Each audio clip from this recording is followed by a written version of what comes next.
Welcome to the MeltDown. We're talking the business of sports with host Vince Thompson, the president, founder, and CEO of Melt, one of the leading sports marketing companies in the country. I'm Vince Thompson, founder, chairman, CEO of Melt, and welcome to this week's MeltDown. We've got a tremendous guest this week, my dear friend, MrCollege Football, Tony Barnhart, and we break down everything about week 1, week 2, and crystal balling SEC football. Don't forget to follow me on social media, at Vinny Inc. on Facebook, Twitter, Instagram, LinkedIn. Subscribe to our YouTube channel to get this week's MeltDown, all the past week's MeltDown. Last week, tremendous with John Tauti in the SEC Top 25. And don't forget to order, shameless plug, the new book, Build Brand New, out soon. Available for pre-order at Amazon.com. We have a very special guest, a very dear friend of mine. We've developed just such a great relationship over time, and he truly is Mr. College Football, Tony Barnhart. Welcome to this week's MeltDown as we unpack a lot of things going on in college football and the SEC. Well, thank you, Vince. It's good to be with you. I know it was a good weekend for the Auburn Tigers, so you always got a little pep in your step when the Auburn Tigers win. So congratulations for that. And as Commissioner Sankey told me last week, we can play 7 games and get them finished on Saturday. We will be a great success, and that is what happened. So yeah, we're excited about week 2 in the SEC. Well, I don't think that we ever thought that we would get to that point where you're going to be able to say that, and we'll unpack it a little bit later. But due to Commissioner Sankey's amazing, sage, patient leadership, operative word, patient, we got there. And to echo the words of the great Jerry Garcia, what a long, strange trip it's been so far. And that's a great segue. Tony, the Pirate, Mike Leach, has invaded the SEC. Your take on the Pirate? Well, that offense is never going to work in the SEC, man. It's never going to work. I don't know why you would ever think that you could come into this league of great athletes on defense and think that it's going to work. Well, I had a nice visit yesterday with several football analysts with Gary Danielson, and I talked to Gary Danielson and Rick Neuheisel and Joel Klatt over at Fox, and I talked to all of them yesterday about explain this to me, and what they told me were a couple of interesting things about Mike Leach and his offense. One, it looks like a complex offense, and it's really not. And so because he basically runs about 15 to 20 plays, and that's it, and there are variations off of that, it's an easy offense to learn. And so KJ Costello, the transfer from Stanford, did not come to campus until January. And it was Joel Klatt that said it's a really easy offense to learn. And so that played a factor in that. I thought it was incredibly entertaining. And you just kept saying, well, LSU's going to, they're going to get a turnover, or they're going to do something at home, and they're going to get some momentum, and they're going to turn this thing around. And every time you look up,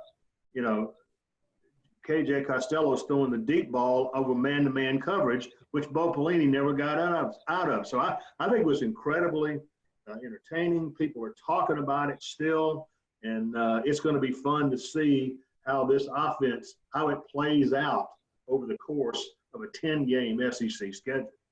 I tell you, if you look at the personalities of the coaches in the SEC now, West and East, and you layer this was going to be a crazy season, and then you layer the pandemic in, and fanless experiences, and round robins in the SEC. I just think at a time when we really needed the great levity, and I would have said that no way do we top the Egg Bowl from last year, but this could be the scrambled Egg Bowl for sure.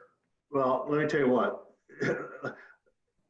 Right after the game, I don't know if you saw the post game, he's talking to a reporter. They're doing their social distancing outline, and she just asked. She said, you know, out of the journey you've had, how does today sort of fit into your journey? He said, well, I'll tell you, it's better than average. And that's Mike Leach. And so now all of a sudden you've got Mike Leach in Starkville. You've got Lane Kiffin at Ole Miss who had over 600 yards of total offense, even though they lost to the Gators. This is going to be – I told some of my friends that work over there, I said, guys, do every press conference because I promise you these guys are going to entertain you all year long. I thought it was great.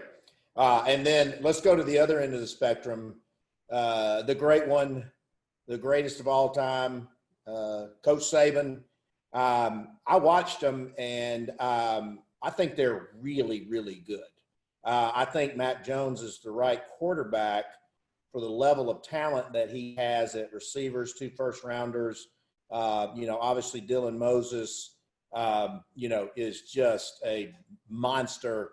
And your take on the Tide, and if Saban does capture the elusive 8, does he sunset? Well, I gave my first talk via Zoom, of course. My first talk this summer to a men's breakfast club at my church, and that's I try out all my material on them because they're gonna love me no matter what. So I try out all my material on them to see if it works. So that meeting held the second Saturday of August. I predicted Alabama to win the national championship. We have seen more talented teams. Nick Saban, 2011 comes quickly in mind. Right. We have seen more talented teams than this, but I like the way this team is put together. Mm-hmm. From the offensive line, which is maybe the best in the country, certainly one of the top 2 or 3. From Najee Harris, the running back, who's going to have a tremendous year. They lose 2 first-round wide receivers that go in the top 10 picks, but Jalen Waddle and Devontae Smith are as good as any 2 in the country. And you mentioned Mac Jones. You can win a lot of football games with Mac Jones. He throws it to the right people. He's very poised. He played well after Tua got hurt last year. Mm-hmm. So I like this. They got Texas A&M on Saturday. They got to go to LSU. Got Georgia coming to their place on October 17th. I just think they're set up to have a big year. Now we could flat be wrong because things are going to happen this year. Right. Things that we cannot explain, Vince, are going to happen because it's that kind of year. But I like Alabama. I like Alabama to win every single game they play. I totally agree. I don't know. I tuned it in. I was able to watch it with my 86-year-old father this weekend down in Lower Alabama, Chatham, which is always a great delight. But I could just feel something special. The way they attacked the ball, and it just looked like one of those old Nick Saban teams from the past. And then they're just fast. Those receivers, to your point, are just mind-blowing. Jimbo Limbo, you talked about A&M coming to Alabama. Is that hot seat warming up? $7.5 million annually? Yeah. The issue is, people ask me about hot seat all the time. My definition of hot seat is if you don't have the season people expect, you're going to get fired. Well, I don't think Jimbo Fisher is going to get fired, but the seat could, as you say, could be warming up if things don't go well. It's not been a good summer. It has not been a good summer for Jimbo Fisher and Texas A&M. They've had 5 players to opt out of this season alone. They lost their number 1 wide receiver and their number 1 linebacker less than 2 weeks before the start of the season. That's tough. And a lot of pressure is being put on Kellen Mond. So I'm kind of anxious to see the way they're going to play. And here's the other thing to think about Texas A&M, then, is this. Before COVID hit and the schedules had to be redone, they had one of the best schedules in the SEC in terms of winning a bunch of games because Georgia had rotated off. Clemson had rotated off. And I think Vanderbilt and somebody, Cupcake, had rotated on. So they're looking good. And then all of a sudden things change. You got 10 games, and they added Tennessee and Florida to the Texas A&M. So they go from having one of the best schedules to a real tough schedule. So this is Texas A&M is not going to beat Alabama on Saturday, but they need to play well and look like they're a well-coached team because they didn't play very well against Vanderbilt. Yeah, I don't know what the spread is against A&M and Alabama, but like I said, I'm very bullish on Alabama. I've really never been a big Kellen Mond fan. I don't know if he's in the right system or what, but I suspect that Tide defense is going to wrap them up pretty tight. You know, he eked out a home win against Vandy, which I'm, other than a W, I'm not sure that's much of a victory anywhere else. But don't forget, Jimbo left the cupboard bare when he left Tallahassee, and I know Ross Bjork pretty well at A&M, and he didn't play on this. But to your point, this is a strange year, but we'll see what happens there. Indeed, but Vince. Texas A&M needs to look like a team that knows what it wants to do and is well coached and not a lot of mistakes. People always ask about the number of games you got to win. It's usually not a number; it's a feeling. It's a trend that makes you want to make a change. No, I agree with that, and I mean even Missouri gave them a good college try against Alabama. So our favorite game, the kissing cousins. Auburn at Georgia, between the hedges. Georgia is a fairly healthy favorite in this game. JT Daniels was probably held out. So what's your take on this game? I thought Auburn looked pretty good against a good Kentucky team. People underestimate how good Kentucky is, but I think this is going to be one heck of a game. Well, first of all, as a Georgia grad and you as an Auburn grad, I can't believe we're sitting here. October's not here yet, and we're talking about it being Auburn-Georgia week. First of all, that's bizarre. That's number one. The quarterback situation last week, if you watched any of that game at all, poor DeJuan Mathis, bless his heart, he was a deer in the headlights. He's very athletic. He's a great kid. He's got a great personal story, but it just wasn't well. And the Georgia offense, quite honestly, the offensive line was getting whipped up front. Remember that Arkansas hired Barry Odom, who got fired at the Missouri, a great defensive coordinator. So they were controlling the line of scrimmage in the first half. But they bring in Stetson Bennett the fourth, a guy with another great personal story, and just say, hey, let's just calm everybody down. Let's run the ball. Let's play action pass. Georgia knows they've got more players than Arkansas does. And over the course of the game, they would wear him down. And then they would turn up the heat on defense. And that's exactly what Georgia did. They were able to execute the offense well enough to put up some points. And the defense, Vince, is a really, really good defense at Georgia. Yeah, I like this Georgia team. And I tell you, I like that Bennett kid.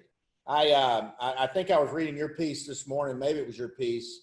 He gives me a little bit of a Jake Fromm feel. I like this kid long term, and obviously, Kirby's, got. I mean, just the talent is unbelievable. Your thoughts on Auburn's performance against Kentucky, and then how does that stack up against Georgia? Well, first of all, I thought that was a really good win for Auburn. Kentucky, I'm telling you, and I said this all preseason, Kentucky is going to be a tough out for everybody they play. Mm-hmm. That's a good football team. Now, they're not good enough to win the East, but that's a good football team. And I thought that was a good win. And I frankly, looking at Bo Nix, you can see Bo Nix getting better right before your eyes. I felt like bringing in Chad Morris to work with him and to call the plays would mean a lot, and it has. You can tell. And, by the way, you need a first down, just throw it to 18. Just throw it to Seth Miller. Throw it up. Yep. Just throw him and let him go get it, and you'll get a first down. Between Miller and Anthony Schwartz, you got some guys you can win there. Still want Auburn to run the ball better. They're not running the ball well enough. My concern is that during the course of the season, and maybe on Saturday, it's going to catch up to them. Right. You can't keep throwing the ball in games like this. So they got to run the ball better. Well, I tell you, I love that Bo Nix kid. And, you know, his dad, obviously, we knew he had the genetics. If you think about him getting thrust into the SEC as a freshman, it was pretty amazing overall performance of what he did. But they tell me that kid, nobody works harder, nobody studies harder. It reminds him of Peyton Manning. He's just a student of the game. I think the Chad Morris hire was absolutely brilliant. I think this is going to be the game of the week. I think it's going to be a great ball game. And to your point, it's in September and we're already talking about the game. You know, fewer fans in the stands, you know, as well. So before we move forward, talk about the home field advantage has been somewhat neutered this season, has it not? No, Vince, there is no home field advantage. The only home field advantage that exists is the fact that one team has to travel and one team doesn't. Mm-hmm. And that's it. Because with the crowd's 25% at most. They're trying to mix in the crowd noise and the artificial crowd noise and trying to find the right balance there. In some places, they've done a really good job of that. Right. But it's just, I don't see it as an advantage. Right. Well, let's go back to LSU, Mississippi State. Who was it? Joel Klatt said, I would have loved to have seen KJ Costello run onto the field of Tiger Stadium with 100,000 fans now. Let's see if he can throw for 623 yards with that going on. Right. The point is, we don't have that, and we're not going to have that this year. So you got to, they always say the home crowd's worth 7.5 points. Nope, maybe 3. Maybe 3. Maybe 3. Yeah. Let's talk about the East. I like Dan Mullen. I've always liked him. I think Dan Mullen's going to win some national championships. I love this Trask kid. I think he could be a tremendous Heisman contender. Like I said, I just like the way Dan Mullen coaches, and love what he's doing. And we got some good games on the horizon coming up. I think Florida Georgia is going to be a barn burner. But talk about Florida. Well, I'll take you back to a meeting I had. This is 4 years ago when Doug Nussmeier was the offensive coordinator. Guy worked at Alabama. He was offensive coordinator for the Gators. And this is 4 years ago. And we're sitting there and we're talking about the quarterback situation. He said, Tony, we got this kid that we signed him and nobody else wanted him. We saw him in a camp. We saw him recruiting somebody else. Well, here's the story. Florida was out recruiting a kid named De'Aaron King, who ended up going to Houston and is now at Miami. That's who Florida was recruiting. Well, the backup to De'Aaron King in his high school was a kid named Kyle Trask, who never could get on the field because he was playing behind De'Aaron King. So he never started a game in high school because he played 4 years behind De'Aaron King. Wow. And Doug Nussmeier said, we invited the kid to the camp and he did everything right. So we just decided to take him and see if he could ever get on. And he said, at worst, he would be a backup quarterback for us who could come in and close out a game if we got in trouble. And that's why Florida recruited Kyle Trask. And Doug Nussmeier said, if he ever gets on the field, he will probably surprise you. And so everybody knows the story. Felipe Franks from Florida gets hurt against Kentucky last year. Kyle Trask comes in, leads the Gators to an 11-win season, locks down the job, and Felipe Franks leaves to go to Arkansas. And today, Kyle Trask is one of the most consistent, reliable quarterbacks in all of college football. And he, with all due respect to what KJ Costello did, Kyle Trask is the best quarterback in the SEC. Absolutely. Leader in the clubhouse. My outside prediction, Alabama, Florida in the SEC championship, December 19th. The winner of that, I believe, claims the crown. With all due respect to my friend Trevor Lawrence in college football national championship this year. Your thoughts? Absolutely. I think that is your SEC championship game. And as Kyle Trask keeps putting up numbers, people are going to look at that guy, look at what Dan Mullen, the quarterback whisperer, has done with him. And listen, Florida's got a lot. Florida lost 4 of their top 5 wide receivers, but and Kyle Pitts, the tight ends, he's a wide receiver in a tight end's body. He is a matchup nightmare for every team. Florida, you can't match him up with a cornerback because he'll just out jump the cornerback. Right. You can't match him up with a safety because he'll run past the safety. You've got to double cover him every time he's on the field, and Mullen knows how to exploit that. Right. No, I like what they're doing, and then segue into I really like what Jeremy's doing at Tennessee. I really admire the faith that Coach Fulmer had put on him, and because there was never a reason that they should not have winning teams at the University of Tennessee. And I really think long term, Jeremy is going. I mean, this East is going to be long term. It's just going to be so much fun to watch as long as the West. But you got Kirby, you got Will, you got Jeremy, you got Dan. I think it's going to be a lot of fun for a while. And I'm your thoughts on what Jeremy is building, and he is recruiting like crazy. Well, I told some Tennessee people earlier this summer, I said, if Tennessee was a stock, I would tell you to buy and hold, all right, because it's only going to go up. Tennessee's not ready to challenge Georgia or Florida right now for the SEC East. They still need more consistent play at quarterback.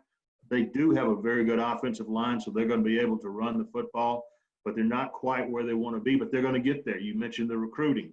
It's about players. I mean, you can talk about coaching all day long, but the great coaches will tell you it's about the players.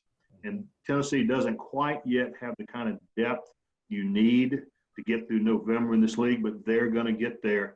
And I thought Garantano played reasonably well against South Carolina last week.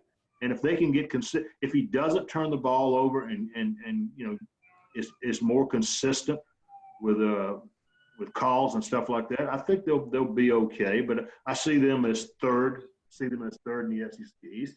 And you're right, the SEC East is only going to get better. Yeah, I think that balance of power is beginning to shift. And you know, if you take Saban out as the outlier, you know, some of these coaches in the East and some in the West, I think for the foreseeable future, next 3 to 5 years, I mean, I think we're going to see some tremendous football, tremendous matchups, tremendous rivalries. You're going to see the level of talent continuing to flock into the SEC, and you know, my outside theory is that if the Big Ten had not played this year, it was going to have a tremendous impact on their ability to recruit with the SEC playing. And you know, so we don't all know about all of the chess that was being played among the conferences and the commissioners, and we'll talk about that in just a moment. You know, as well. And then, you know, and Tony, even if you look at Florida, when you look at some of the southeastern states who are being so aggressive with the name, image, and likeness legislation, people don't realize that at the end of June of 2021, Florida, in the state of Florida, players are going to be able to be compensated for their NIL, and that's going to be a recruiting driver. And I think that's why there's a rush to get some federal legislation passed and codified.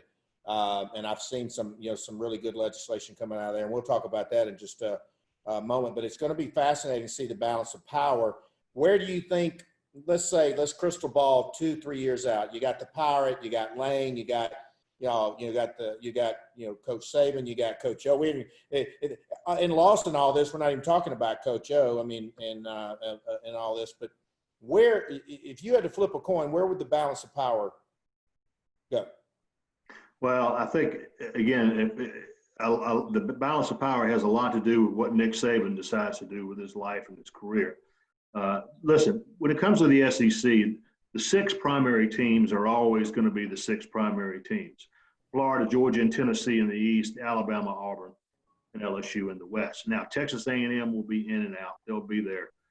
Ole Miss and Mississippi State are going to be good from time to time. But that, to me, that's always been the core of the SEC. If things pick up, if Tennessee picks up, you can see the balance sort of start shifting towards the East. Because if Georgia, Tennessee, and Florida are all good at the same time, which has happened in the past, the SEC East will be pretty hard to handle. I agree with that. And I think, as we've all said, the understatement of the world that 2020 is an outlier for so many reasons. But I'm loath to throw the hot seat out there. I don't believe there'll be a lot of coaching turnover this year because again, this is an outlier year. And with the athletic department finances being under such duress, and these buyouts, which is another soapbox of mine, I think these buyouts are ridiculous. I don't believe anybody is going to flip this year. I don't think that I don't think that Gus. We always flip Gus up there, but Tony, with Gus, and I know that program pretty well, and the people. That was always more sort of an emotional or lack of emotional connection to the Auburn alumni. Coach Dye had that emotional connection.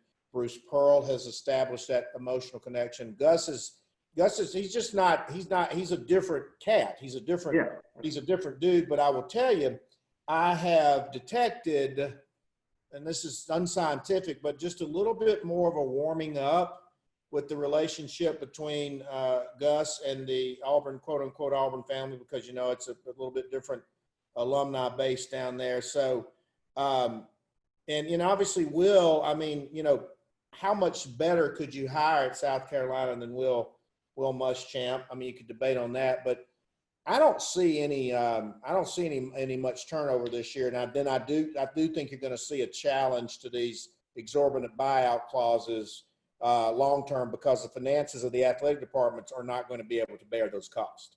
Yeah, the concern, I agree with you that there will be little coaching turnover this year for the two reasons you mentioned. One is that the finances just do not allow you to pay it. I think Muschamp's looking at an $18 million buyout. I think actually dropped to 15.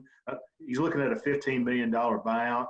And you just, at this point, you can't afford to give away 15 and pay off the, I'm sure the two top assistants have multi-year deals with buyouts as well, and then go out and hire another coach and pay him and pay his staff. You just don't have that kind of money right now. That's number one. Number two, and one AD told me this, Vincent, it's that, if you get your team through this season successfully with all of the challenges that go all the way back to March and April and May, you know what? You've probably done a good job coaching. Right.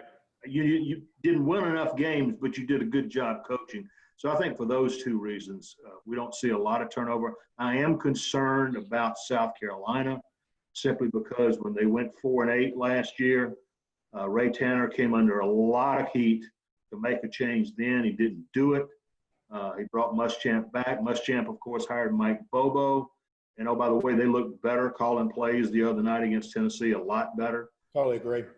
That's I have a concern up there, and I have a concern at Vanderbilt, because I think Vanderbilt's looking at 0-10, and I'd hate to see that for Derek Mason because I'm personally very fond of him. But if they go 0-10, new athletic director, I don't know. Right. I'm concerned about that one.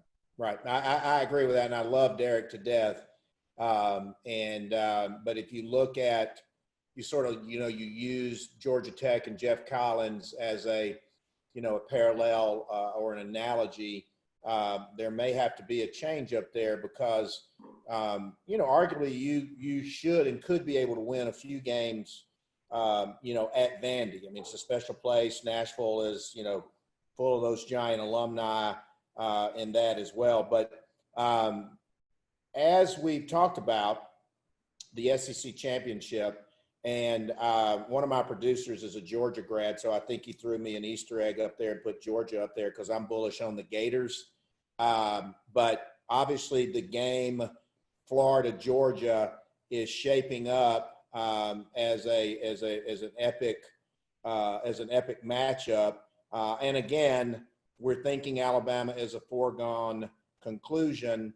But as you say, consistent with how strange this year has been, who knows where this is? But I'm calling Florida and Alabama right now within just a shootout, and I still think Florida makes it into the Final Four. Well, it's going to be fascinating to watch, and I've cautioned my Georgia fans, my Georgia friends, and all that. Just don't read too much into that first game. Right. There was a lot going on. They were traveling, but when they righted the ship and got settled down, they dominated the football game. So let's not read too much. Well, I'll say this as a general rule, Vince.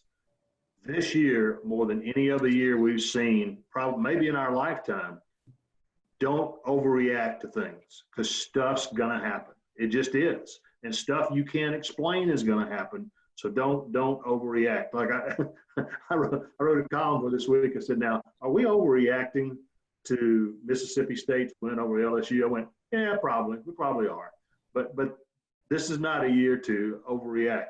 Yeah, based on what I've seen so far, I do like Florida. I may change my mind if the offense comes around, particularly the offensive line comes around. But I think that will be a lot of fun. And listen, the talk between the Georgia and the Florida people, I hosted Feinbaum back in April, early May. And even then, my call board was lit up with Georgia-Florida fans, Florida-Georgia fans already chirping about Jacksonville. So this is going to be with us all year long. Well, so sidebar question: How is the pandemic impacting the recruiting process, and how is it going to impact the recruiting process? Well, you better get real familiar with Zoom, and I think a lot of coaches have done. Hey, 6 months ago, most coaches didn't know what Zoom was. All right, I didn't know. By the way, I didn't either. I didn't know what Zoom was 6 months ago. I had to get my wife and my 8-year-old granddaughter taught me how to use it. So Sloan knows more about this than anybody. But you've got to communicate through Zoom, through phone calls, through any kind of communications venue that you can come up with, and the coaches who are very creative and who work at it are going to benefit. And early returns tell us that, oh, by the way, Alabama's getting a lot of really good players. There's a shot. And Tennessee is doing well. And listen, the SEC is going to do well, period. Right. Kids want to come here for obvious reasons. And so, yeah, you got to, it's like anything else about recruiting. What about recruiting never changes is you've got to work hard in recruiting, and you got to do it every single day. Old coach told me one time, said, recruiting's like shaving. If you skip a day, you look like a bum. Well, it's funny, Tony. I've had some interesting conversations with some coaches in the SEC, some assistant coaches in the SEC, some recruiters. And even if you take the technology angle out of the recruiting, the Zoom and all that, they are being challenged and tasked now from a sophistication perspective. Here's an example. One coach told me, he said, it's typically I'm selling what my university can do, what my university can do for the kid. Now the kid is asking me, what are you going to do for my brand? Mm-hmm. Now you think about an old ball coach being asked that. So the level of sophistication and, obviously with the social media and platforms and followings and this name, image, and likeness thing, goodness knows. And then the financial impact on the athletic departments and cord cutters and, the guarantees and the tickets and the attendance was already under pressure pre-COVID. Sure. You and I may be sitting here having this conversation a year from now, 2 years from now. Hopefully we're still here. College athletics is there's going to, I call it seismic. It's going to be fascinating to cover both from from a sports angle and a sports business angle. I mean, which I guess is good for me and you, right? Right. Well, you and I have had this conversation a bunch of times about the changing financial model of college athletics. It's going to change completely from what we know it as today. One other thing I wanted to follow up on what you said about helping the players in their brand. Nick Saban has been saying this for a long time, only he says it a different way. Right. He said you need to come to Alabama, or you need to stay at Alabama to create personal value, to create additional value for you. You know, you come back for your senior year at Alabama because it moves you from a third round or high second round draft choice to a first round draft choice. It's about creating personal value in who you are as a player and all those kind of things. But he's been talking about this stuff for 8 or 9 years. Right. That's what it's about. The personal brand idea, you're exactly right, is going to be huge moving forward. Right. And you know, and to the point, I have been really impressed because I've been an advocate for student athletes since I stepped foot on Auburn in 1980, and it been working around them, you know, way back with Bo and Charles and all this. Is that I have been really impressed with the student athletes. They push to want to play. I was further impressed with the coaches' embracement of what mattered to the student athletes, and I think overall, I think it's going to be. I'm very bullish on the future of college athletics and college football. Now, what state or what type of what that future means. I think you and I could crystal ball this all day. We were talking before we went live. I love this schedule, but as you said, and you had a long talk with Commissioner Sankey. Is this going to be a one-off or an anomaly, or knowing that you and I would probably not pay good money to take a day of our time to drive to Auburn, with respect to Auburn, to sit in a hot metal bleacher and watch, you know, Auburn beat Arkansas State, when you and I could sit at our home and grill a nice steak and watch 25 games on television. You're not traveling to games this year. I'm not traveling to games that much this year because game day and SEC Nation. Where do you feel like that we will evolve to some type of new and improved scheduling? I think we will eventually, but there's a couple of things to keep in mind. I think the 10 conference games is just a wonderful, because every game, we talk about every game matters. Well, if you're in the SEC this year, every game does matter. There's no cupcake to get a break, to get healed up. Every week is a challenge, and the fans love it. The issue I see, there's a couple of things. If you look at the SEC schedule, do this sometimes, Vince, look down the road at Alabama's schedule, Florida's schedule, Georgia's schedule. Over the next 20 years, they've got some really good home and homes set up, and there's no way that they're going to give those games up. Right. So what do? The best, you can do one or two things. You can stay at 8 games, and you can stay at 8 conference games and work in an additional Power 5 game. In other words, have 10 Power 5 games, and then 2 teams you can beat. You can do that, or you can go full bore and play 12 Power 5 games, and that would allow you, if you're Georgia, you got to keep Georgia Tech on the schedule, and you've got a home and home with Oklahoma, a home and home with Notre Dame, home and home with Ohio State coming up. It allows you to keep those games. So very important decisions have to be made, and the athletic directors, I've had these conversations a lot.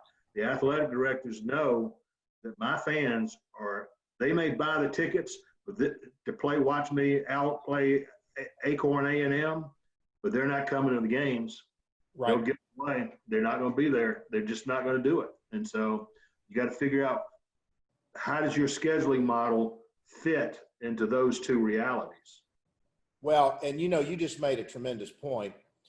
And I don't know if you've seen it, the study that came out today or this week, where the youngest generation of fans and consumers right now, and we'll use my 20-year-old son Carter at Georgia, but I mean, he's a sports fan, but this generation are less, they're the less sports fans that have ever been the least sports fans. And if you're McGarity or Alan Green or Greg Byrne or Ross Bjort, you've got to project 5 and 10 years out, because you're right. First of all, they're going to have more options. Secondly, sophistication of the content. You'll have a television. You can watch a television in your hand.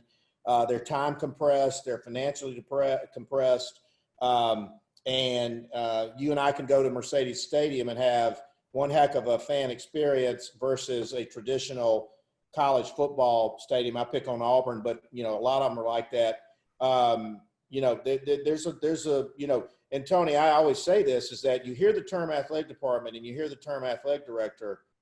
These guys are CEOs of $100 to $150 million companies. Correct. And that's a big company.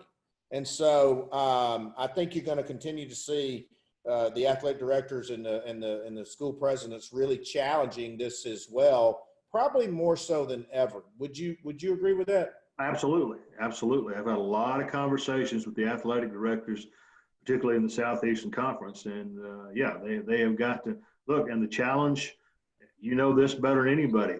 These athletic directors are going to take a major hit, $50, $60, $70 million hit to that $150 million budget. And they're either Georgia's got a rainy day fund of $100 million that can help them out. But some are going to have to borrow a lot of money, right? And things of that nature. So we talked about coaching and what you're not going to see in terms of firing. Here's something else, Vin. Every campus that you and I go to for the last 10 to 15 years, they've been building something. All right. Ross Bork, when he was at Ole Miss, he said, Tony, if you come to Oxford and you don't see a crane outside, then something's wrong. Right. Well, guess what? They got to all these incredible facilities have been built. Florida's, starting and finishing up on its huge facility, but you're just not going to be able to build the way you used to. Right. You're going to have to back off of that. And that's another reality that's coming to college athletics. Well, I always, obviously Greg took a lot of flack because of that rainy day fund. He looks like a sage now. And I never had a very comfortable feeling about the arms race of the buildings.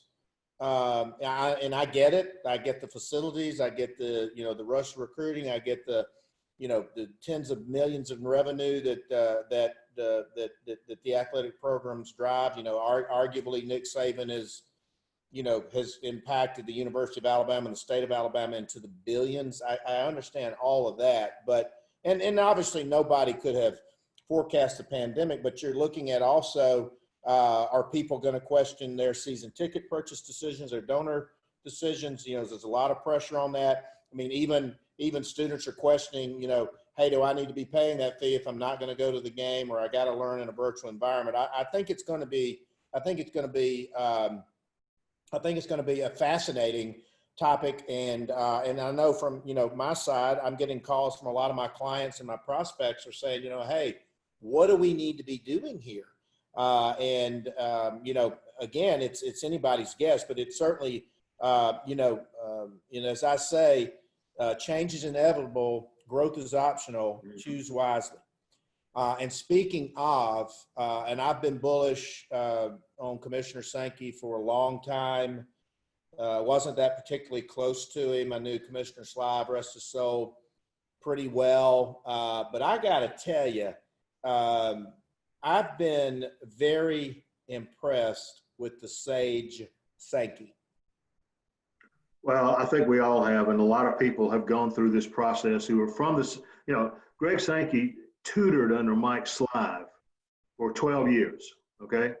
Mike Slive hired him, brought him in as his right-hand person, and he sat there and as time, what was interesting, as time went on, as Commissioner Slive grew in the job, he eventually turned over aspects of the job to Greg.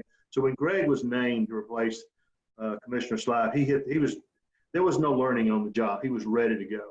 Right. This episode will go down in history as one of Greg Sankey can now teach a leadership conference over the virtue of planning and being patient. Planning and being patient. Commissioner Sankey and I talked for an hour last week. I said, take me back to March 12th at the SEC men's basketball tournament when you and everybody else in the world had to shut it down. And we went through that all the way to September 26th. The bottom line on what happened here, Vince, is that the Big Ten made their decision to pull a power play, and they expected every other conference, the Power Five conferences, to follow them when they decided on August 11th to shut it down. Greg Sankey's response to that when they talked about it was, wait a minute, it's August 11th. We may have to shut it down, but we don't have to shut it down today. And oh, by the way, by August 11th, Greg Sankey had already mapped out his entire plan from mid-May to September 26th. Wow. It had already been the entire plan had been mapped out to get them all the way. And he says, we're going to stick to our guns and we're going to continue to follow our plan. Here's the other thing. This was in the column that I wrote last week with Greg Sankey, is that when the Big Ten, Kevin Warren, did what they did and thought the other schools would follow, Greg Sankey, at that point, he had already made his phone calls to the 14 SEC presidents, say, this is probably going to come. This is our plan. He said, at some point, I will have to come back to you and we'll have to talk about moving forward. So Greg Sankey had already laid the groundwork. He didn't have to go to his presidents and say, this is what the Big Ten is doing. All he had to do was say, this is what they're doing. This is our plan. We're going to follow the plan. And the president says, yeah, you told us a month ago that this was the plan. And so he's showed incredible leadership. And the other thing is people talk about there should be an overall commissioner of college football. If that were to happen, it would be Greg Sankey. I don't think there's any doubt about it. Yeah, totally the leader in the clubhouse. And I'll tell you this, it was a fascinating chess match. I had the privilege of having dinner with Commissioner Slive, Anna Slive, Mama Slive, Paul Feinbaum, and Kevin Warren at Bottega in Birmingham 3 years ago, pretty much almost to this day or week or two when they kicked off the Slive Foundation. And I don't know why I didn't have a very good feeling about him. Maybe it was because of the NFL lineage, but a lot of people don't understand that Kevin Warren and Mike Slive had an incredible bond. Yes. And so that, I think, added some palace intrigue to it. And then a lot of people didn't realize that Kevin Warren's son actually plays for the Pirate at Mississippi State, which was always fascinating. And other than to your point, a power play, there was no reason why, and all those commissioners had talked on that Sunday night to do what he did on that Monday morning. But, and I said he was probably auditioning for Goodell's job. Kevin Warren was at the time, got a little flack for that. But I had already been hearing, and to your point about a czar of college athletics and college football, because obviously the NCAA is under a tremendous amount of leadership pressure now for a lot of good reasons, but that Sankey was sort of the leading voice on Capitol Hill, on NIL, and then what were the Power Fives going to do as well. But I got to tell you, a guy that really does walk the walk and talk the talk, was Commissioner Sankey, and I do, like I said, and his leadership around him. I'm a big fan of Charlie Hussey's.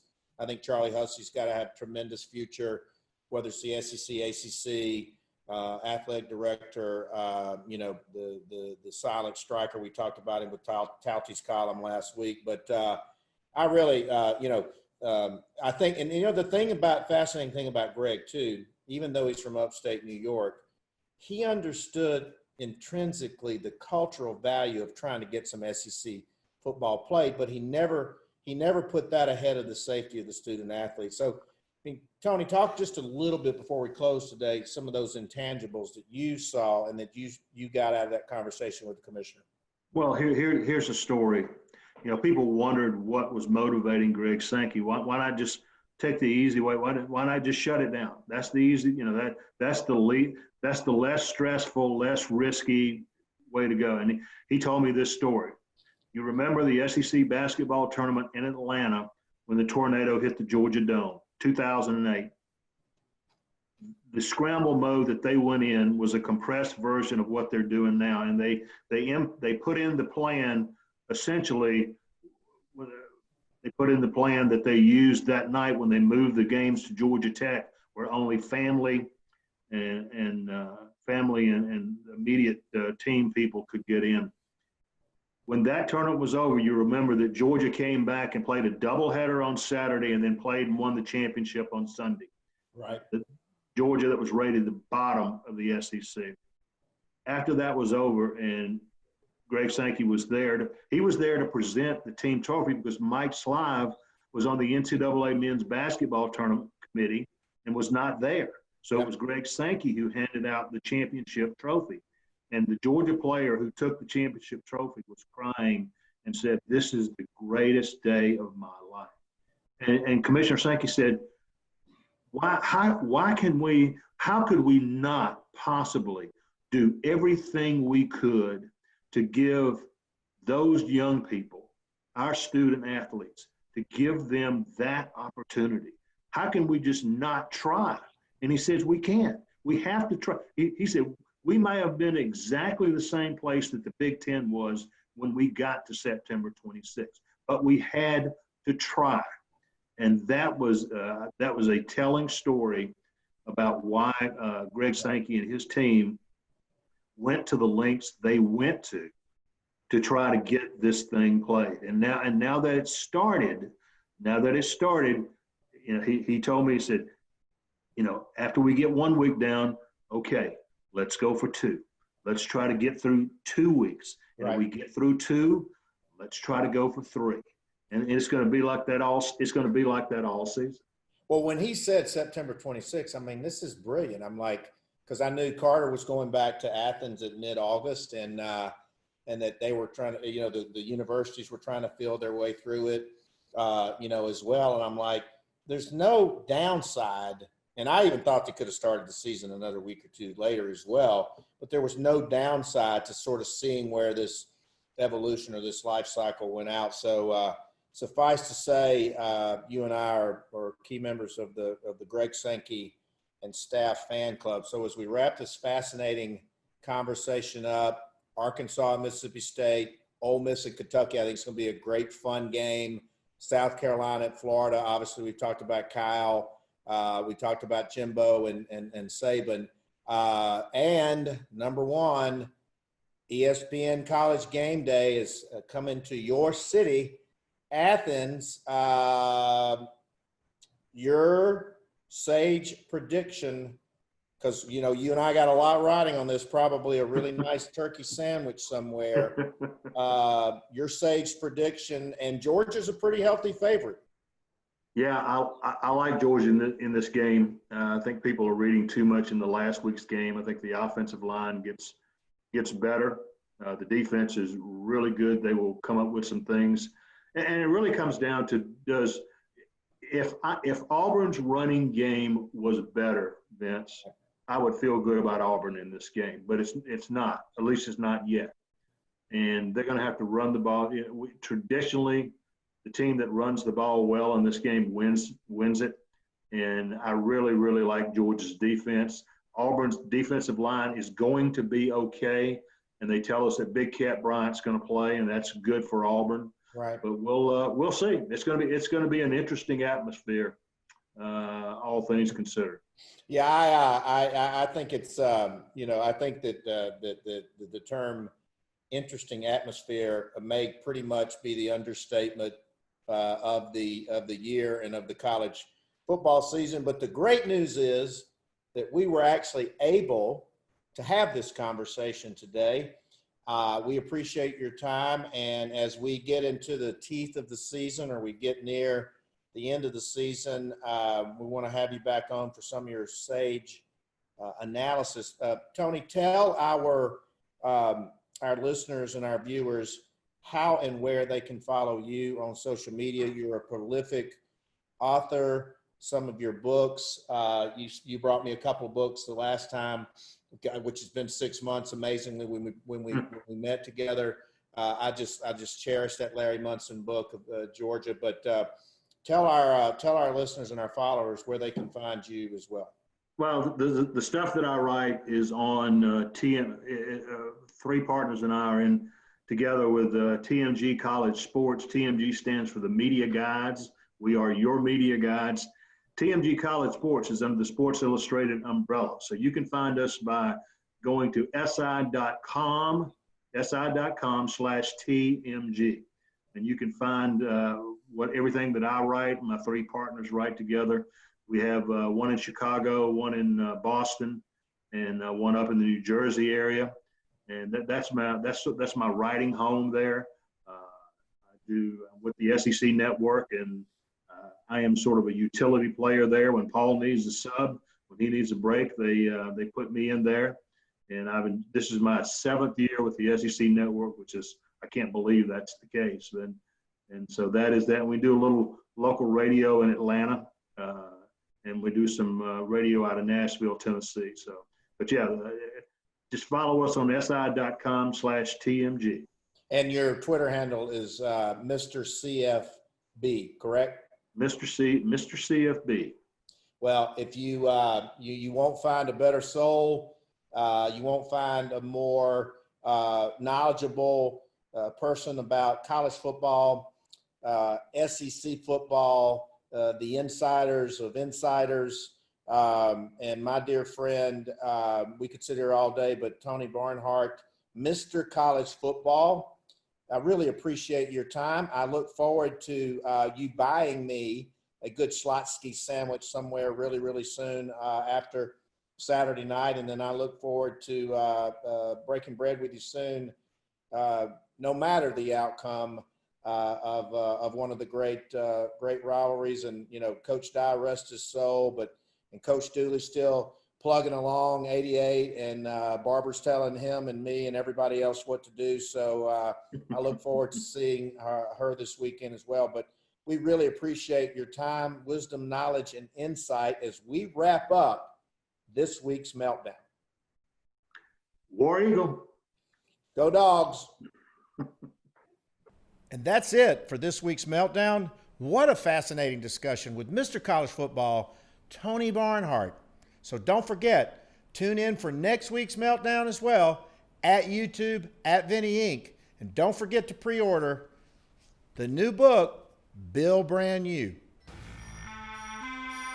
Follow us on Twitter and Instagram at MeltATL.